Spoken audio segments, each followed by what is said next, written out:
Hi friends, welcome to Madhu smart tutorial. Friends, ఇప్పుడు కొన్ని important bits discuss చేసుకుందాం. మహావీర జయంతి ఏ విషయాన్ని సూచిస్తుంది? ఆన్సర్ బి, మహావీర జననం. జైన మతంలోని 24వ మరియు చివరి తీర్థంకరుడు ఎవరు? ఆన్సర్ సి, వర్ధమాన మహావీరుడు. మహావీరునికి ముందు వచ్చిన తీర్థంకరుడు ఎవరు? Answer D, పార్థనాథుడు. జైన గ్రంథాల ప్రకారం మహావీరుడు ఏ తేదీన జన్మించారు? ఆన్సర్ బి, చైత్రశుద్ధ త్రయోదశి. మహావీర జయంతి సందర్భంగా నిర్వహించబడే ఊరేగింపు పేరు ఏమిటి? ఆన్సర్ బి, రథయాత్ర. మహావీర విగ్రహానికి చేసే పవిత్ర స్నానాన్ని ఏమంటారు? ఆన్సర్ బి, అభిషేకం.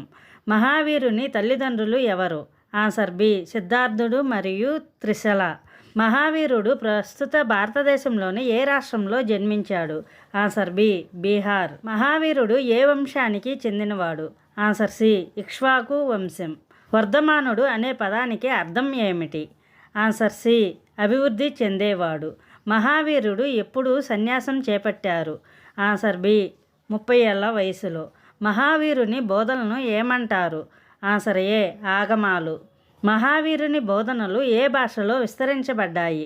ఆన్సర్ బి, ప్రాకృతం. మహావీరుడు ఎప్పుడు మోక్షం పొందాడు?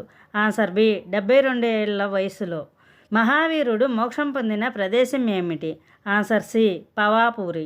Thank you for watching this video. Thank you.